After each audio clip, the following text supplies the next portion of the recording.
Acompanhe a partir de agora mais um podcast do Preto no Branco.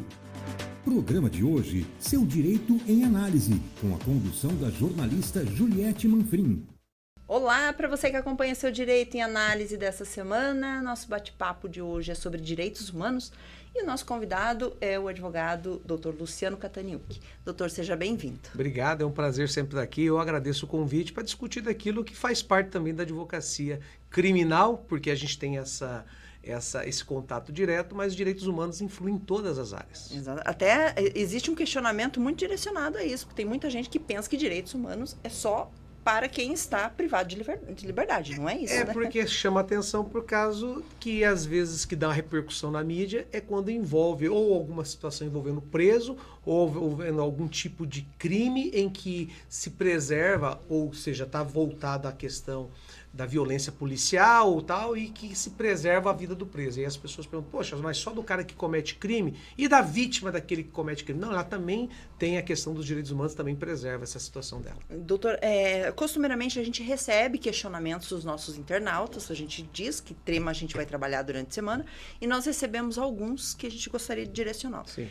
E o primeiro é justamente sobre isso. A pessoa fala justamente sobre essa questão. Ó.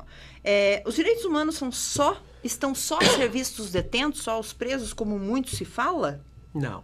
Ela abrange muitas coisas. Isso é importante dizer, porque eu até fiz algumas anotações. Direitos e garantias ele faz sobre nacionalidade, sobre sexo, sobre mulher, sobre gênero, sobre tudo, não somente sobre preso. É que preso chama a atenção, porque, por exemplo, quantas rebeliões, e inclusive aqui na nossa região tivemos, que as pessoas falam, os direitos humanos foram lá para resguardar os presos. Não, é porque o Estado tem essa responsabilidade, porque o Estado tem essa custódia dos presos. E então ele tem que preservar, porque os direitos humanos fala da dignidade da pessoa humana. E a dignidade da pessoa humana, ela abrange todas as áreas. Por exemplo, da pessoa não ter acesso à saúde. Isso fere a dignidade dela. E isso pode ser demandado também junto à instituição. Isso também reflete na questão dos direitos humanos. A mulher, por exemplo, na questão da violência, também reflete. A questão racial também reflete. A questão que a gente fala de violência econômica, por exemplo, em que alguns grupos são violentados economicamente por situações diversas, também fere a dignidade da pessoa humana e automaticamente os direitos humanos ali, eles entram para abarcar essa situação. Ou seja, os direitos humanos estão a serviço de todo ser humano. Exatamente. Nós somos humanos, portanto, os direitos humanos nos alcança, né? Tem gente que fala assim, direitos humanos e humanos direitos, né? Os direitos para os humanos. E as pessoas, às vezes, reduzem, e aí eu volto a falar que você me fala, só é para preso. É porque quando se fala disso, se remete para preso, porque até a questão da humanidade é tirada, às vezes, do preso. Aí você fala, como assim? Se você vê os ambientes hoje em que os presos são colocados, são degradantes, que nem parece que as pessoas que estão presas lá são humanos. E existe um discurso por trás disso, diz o seguinte, se você não quer ser preso, não cometa crime. Então, se está lá porque você merece. Mas não existe pena de morte no Brasil, porque tem a questão das garantias individuais do artigo 5º que proíbe isso, por causa da dignidade da pessoa humana, ou seja, não tem pena de morte e nem prisão perpétua.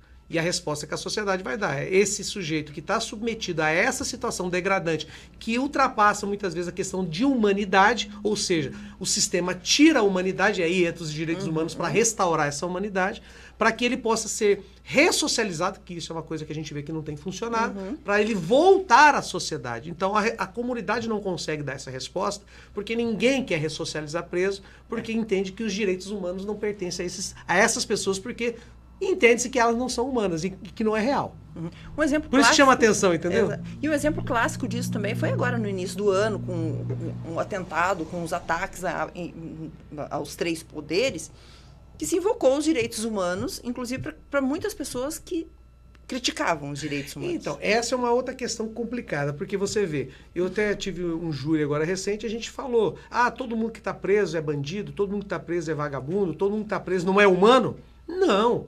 Às vezes as pessoas acabam sendo acusadas por algo que não devem ou que não intencionarem praticar e acabam sendo presas. A gente fala isso sobre a questão da imparcialidade de quem acusa, de quem acusa, quem vai denunciar, quem vai julgar, para poder apurar essa situação. Mas as pessoas que estavam lá, que foi inclusive fruto, a OAB interviu juntamente com as comissões responsáveis por isso, a OAB Nacional, a própria OAB do Distrito Federal, mandaram comissões para verificar, por exemplo, a questão... Estavam aonde as pessoas alojadas? Estava dormindo como? Estava comendo de que forma? Tinha crianças, tinha idosos, estava respeitando a questão do medicamento, porque a pessoa não tem acesso ao medicamento, não tem acesso à comida. Você está reduzindo, você está tirando a humanidade da pessoa, você está reduzindo a pessoa a uma situação degradante. E aí entra, sim, os órgãos que são responsáveis por isso para atingir diretamente o quê? A restaurar esse direito da humanidade, ou seja, o direito desse humano. Perfeito. Vamos para o nosso próximo questionamento, que ele fala justamente sobre essa questão de... não necessariamente do gênero, mas de gênero, mas fala Entendi. sobre uma... Como é que a gente pode dizer? É uma pessoa trans que está falando justamente sobre uma questão que ela diz o seguinte... Aqui na região, essa pessoa trans, ela está se reunindo com outras pessoas, elas estão criando um grupo, um movimento, para que elas possam reivindicar pelos seus direitos, mas que comumente chegam os relatos de todo tipo de preconceito, de todo tipo de assédio.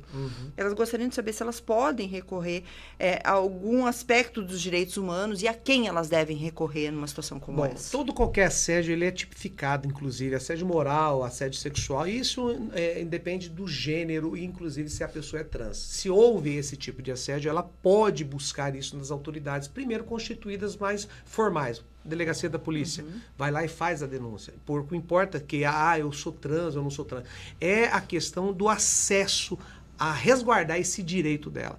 E aí sim, pode buscar isso junto à OAB, que tem a Comissão de Direitos Humanos, que ela pode intervir junto aos órgãos que porventura houver dentro do próprio órgão, onde é responsável para resguardar os direitos dela, uma outra tipo de discriminação por ela, porventura, não se identificar com o gênero feminino ou masculino, dizer que é trans, e aí há essa imposição. Bom, se isso acontecer, aí você vai procurar os órgãos de corregedoria. Mas a primeira orientação, houve assédio, aconteceu uma coisa, procure os órgãos, Polícia Civil, Polícia Federal, Polícia Militar, aquele que estiver mais próximo, às vezes, da sua comunidade, e também envolvendo qual foi a condição, onde aconteceu isso, dentro de uma repartição pública federal, dentro de uma repartição pública estadual, numa empresa privada, e ela pode buscar, lógico, além de fazer essas denúncias, qualquer tipo de reparação de dano moral, se porventura ela foi ridicularizada, humilhada, porque isso é resguardar o direito humano, é a humanidade da pessoa. Por isso que eu digo, porque ela é trans... Não, a gente não pode fazer um juízo de valor baseado no meu conceito, mas assim da condição da pessoa como pessoa humana. Não se cale, né? Exatamente, jamais. Nosso próximo questionamento diz o seguinte, que a pessoa tem visto cada vez mais pessoas vindas de outros países aqui na nossa região. Isso realmente é comum, tem ficado cada vez mais comum, né?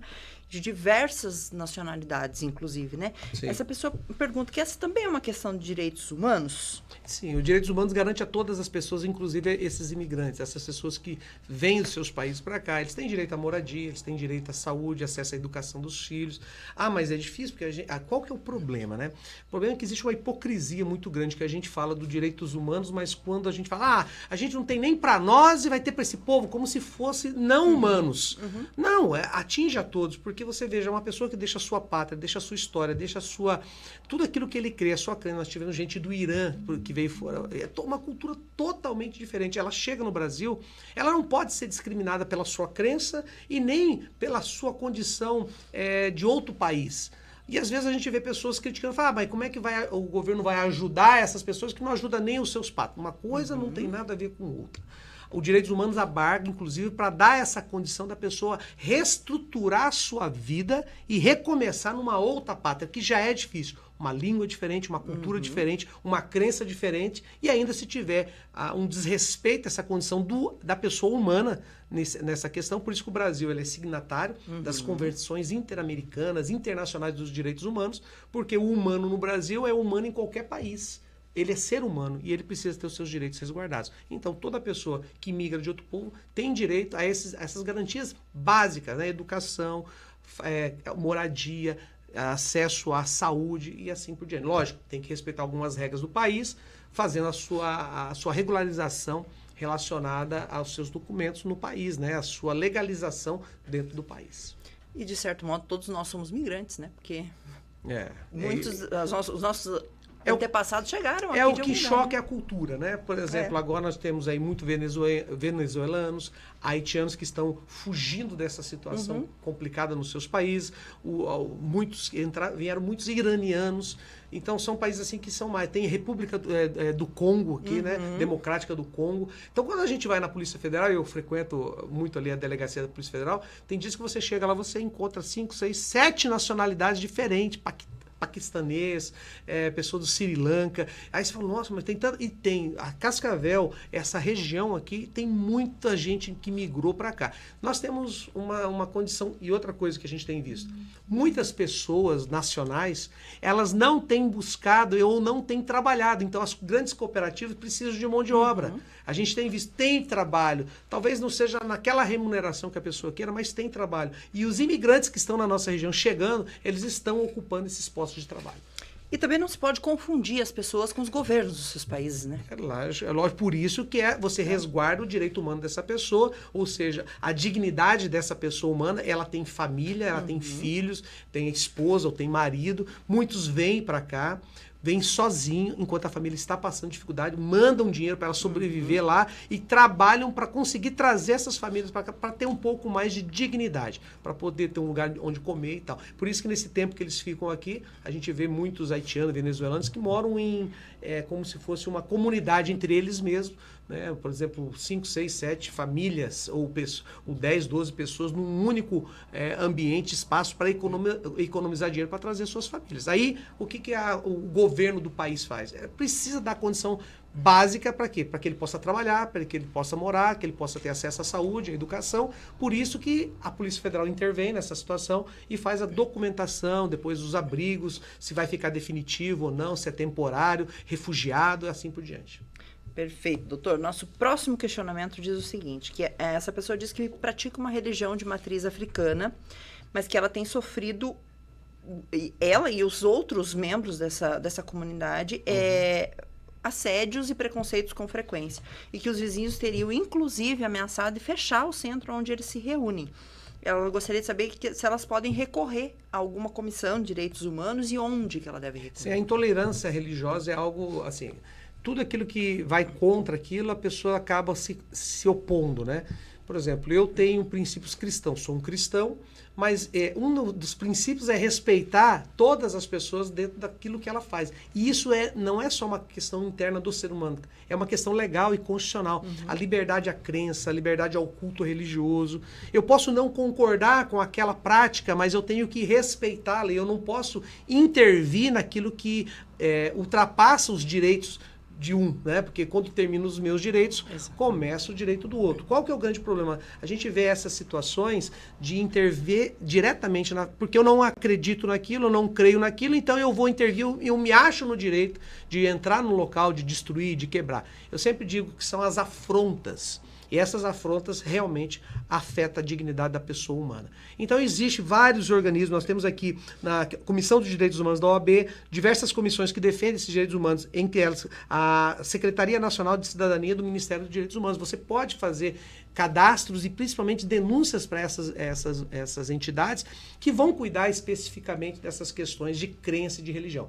Nós temos um país predominantemente cristão, católicos, evangélicos, mas temos muitas outras religiões, espiritismo, você falou de matrizes africanas e candomblé, essas coisas.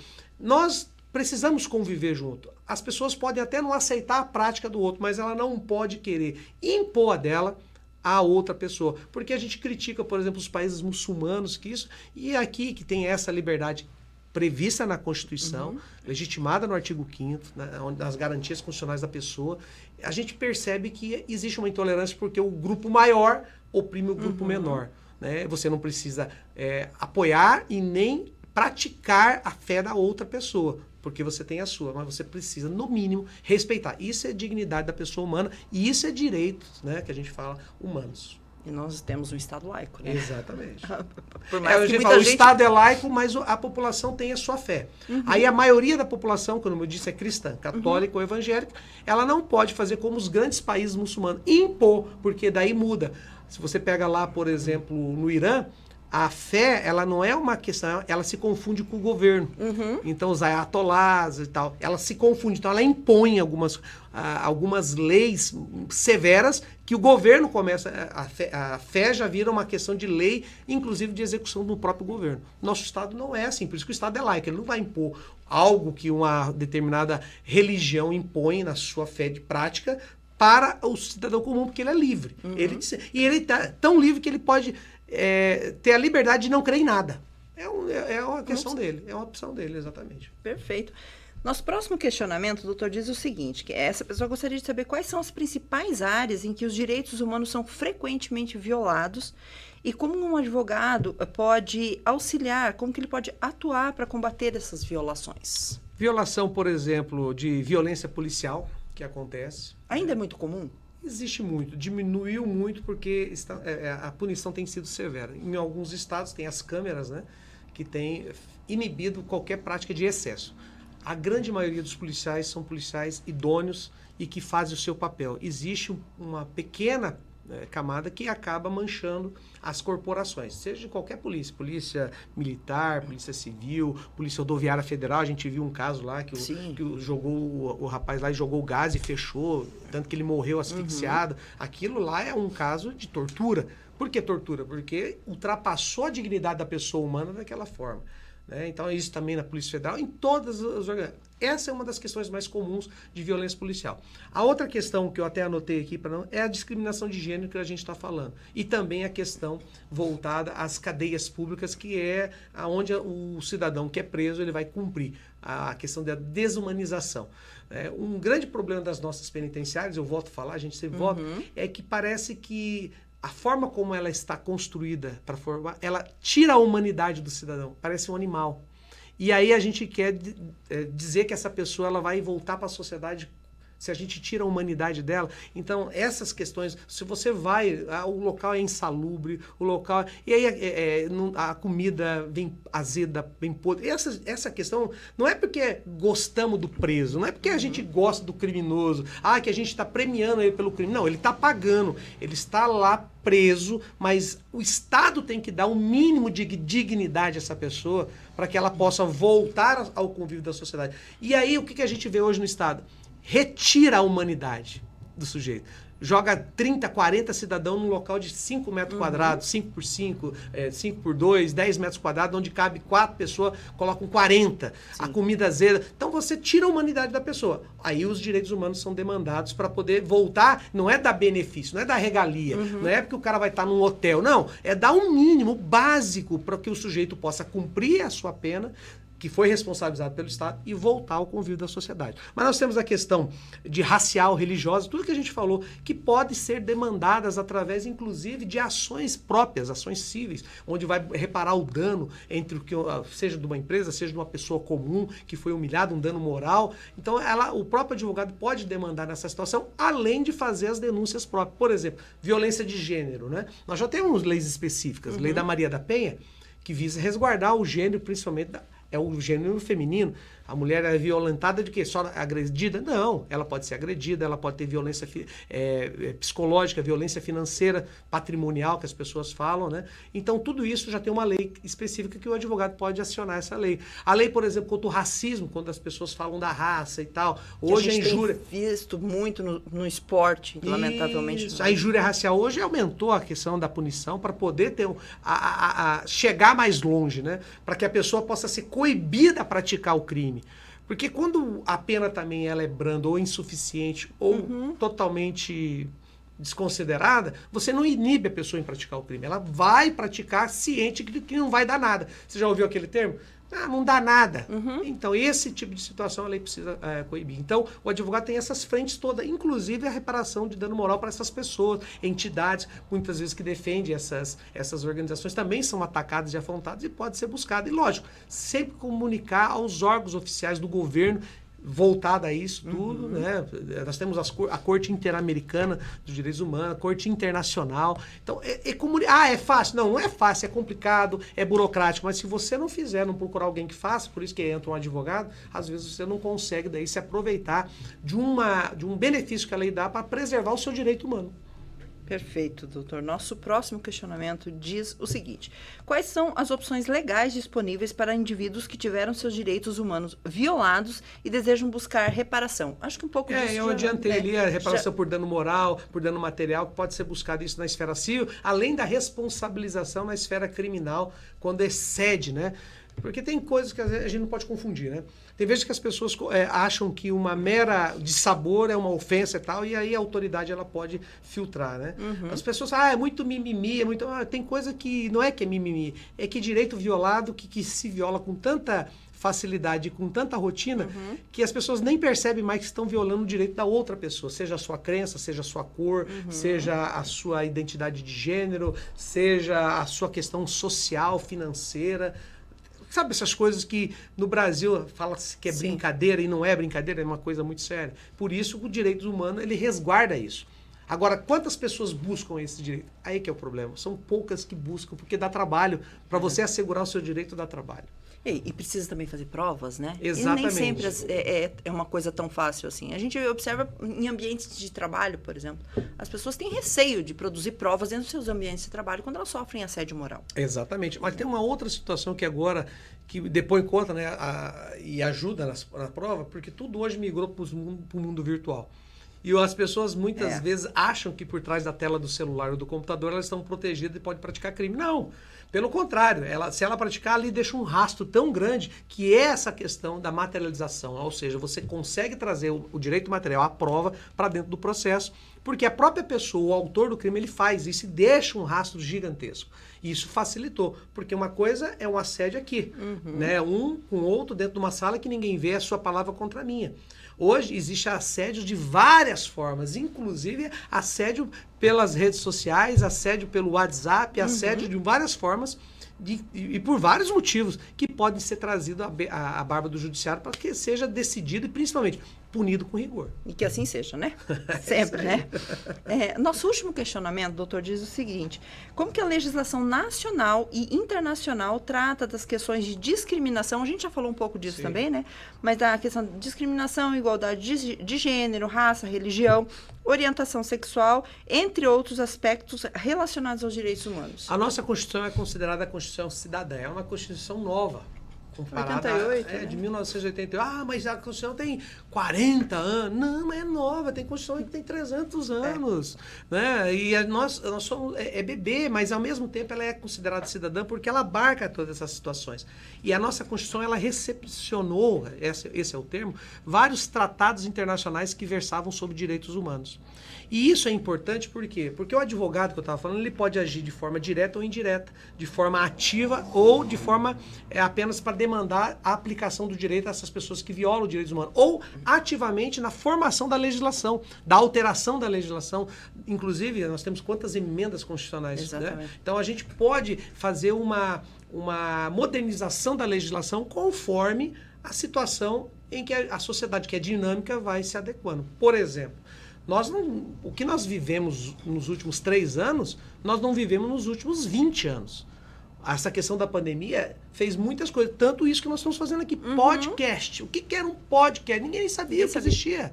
O que era uma audiência virtual? Como que você fazia? Nós fizemos um júri agora em que tinha presos em 6 penitenciários diferentes espalhados pelo Brasil e todos participaram do júri. E não sairia esse júri se não houvesse essa questão da modernização do Poder Judiciário forçado por essa questão da pandemia. E da mesma forma, isso para os direitos humanos. Porque a gente continua sendo humano. Independentemente do que tem rede social, independentemente da velocidade da informação, a gente tem que ir adequando para que possa preservar os direitos desse ser humano, né? Até o direito de ele não querer ser humano, ele também tem que ser preservado, né? Então essa é uma questão que a gente traz para o debate para que a sociedade possa entender que ela é dinâmica, mas que ela precisa estar atenta à modernização da legislação, bem como à aplicação dessa legislação já existente e a que porventura seja necessário ser feita e aplicada. Doutor, ainda um último questionamento para a gente conseguir entender se os direitos humanos cabem nesses aspectos. Pela Lei Geral de Proteção de Dados. Hoje a gente vai, para qualquer coisa que a gente vai acessar na internet, a gente precisa aceitar termos, a gente precisa liberar acesso a tudo que a gente, aos nossos aplicativos, ao nosso áudio, ao conteúdo do nosso celular, por exemplo. Os direitos humanos podem atuar numa situação como essa também? A questão da identificação disso, que é a coisa mais complicada, porque a própria pessoa, para poder fazer, ela autoriza isso. Mas muitas vezes autoriza não porque ela quer autorizar, para ela não ser excluída digitalmente. Muitas coisas que você não faria, não aceitaria fazer de forma física, presencial, você faz virtualmente, para que você não seja afastada do mundo virtual, que hoje tudo se virtualizou. Então, até ultimamente, consultas médicas virtualizou. Aí a pergunta é, e o prontuário médico, como é que vai ficar? Vai ficar disponibilizado? Como é que protege isso daí? Porque se você hoje quiser ter acesso a um prontuário médico, você precisa de uma autorização judicial, em muitos casos. E quando é tudo virtual, como é que vai fazer essa situação? Estou dando um exemplo porque quando você vai baixar um programa, ou principalmente um aplicativo que você usa para trocar mensagens, ou um aplicativo que você posta fotos, que você conversa com amigos, que você curte e tal, você autoriza a habilitação de câmera, habilitação de voz, microfone. Daí eu estou conversando com você aqui, bolsa azul. Ah, você viu que legal aquela bolsa azul? De repente, do nada, você começa a receber no Instagram, no Facebook, em outros... propaganda de bolsa azul. Fala, mas como é que pode isso? Então nós estamos numa situação tão vulnerável nessa questão da nossa dignidade, porque os nossos dados são vulneráveis. E muitas vezes são vulneráveis porque nós permitimos o acesso a esse dado e nós colocamos esses dados. A questão é, bom, agora vamos constitucionalizar, né, transformar de forma constitucional a LGPD, que é a Lei Geral de Proteção de Dados. As multas são pesadíssimas, são de milhões de reais. E nós temos os grandes, né, as grandes big techs que falam, é Google, é Meta, que elas dominam essa área de virtual e que se você falar assim, eu não aceito, você está fora, você está excluído. E hoje a gente faz uma reunião, precisa de tal plataforma que está hospedada em tal plataforma e você vai lá dando, você aceita as condições, você nem consegue ler, tem 500 páginas, você aceita. E aí você dá acesso. Aí você me pergunta, mas existe daí uma violação dos direitos humanos por causa da dignidade da pessoa humana que não concordou e ela está abrindo a vida dela? Infelizmente isso é uma resposta que hoje não é formada, mas levanta-se um debate para saber até onde vai essa questão do mundo virtual interferindo no mundo físico, né, no mundo existencial, presencial, porque eles já se confundiram. E os direitos humanos é tanto para o mundo físico quanto para o mundo virtual também. Esse é um assunto que vai render muito ainda. Sim, com certeza. É um debate interessante, polêmico, que a gente pode trazer e fomentar para saber como que a legislação vai acompanhar essa evolução que não tem volta, tá? É só para frente. Nós temos que adequar e quando a gente conseguir adequar, provavelmente já vai estar defasado porque essas coisas mudam muito rápido. E aí nós temos o nosso sistema é muito lento. Então, a gente tem que estar antenado e entender o que isso vai e como vai acontecer e como vai refletir na nossa vida do dia a dia. Principalmente dos nossos filhos e dos nossos netos, que já vão entrar no mundo digitalizado. A criança hoje com 1 ano, ela não sabe falar, mas ela já sabe fazer assim, ela faz assim e tal, nos aparelhos, coisa que para nós era uma coisa surreal, hoje é real. Exatamente. Doutor, eram esses os nossos questionamentos. Eu gostaria de agradecer a sua disponibilidade por ter vindo esclarecer essas dúvidas. Se alguém ficou com alguma dúvida ainda, pode procurar pelo senhor. Estou à disposição, pode me procurar nas redes sociais, @Luciano Catarinucci, você vai achar, Catarinucci Advogado. A gente posta muita coisa bacana, de relevante para poder colaborar com a comunidade, com a sociedade, primeiro com todas as pessoas que têm interesse de aprender e que gostam de aprender, nós estamos lá para poder ajudar. Perfeito, muito obrigada mais uma vez. Eu agradeço. E nós retornamos no próximo sábado com mais um Seu Direito em Análise. Até lá. Tchau.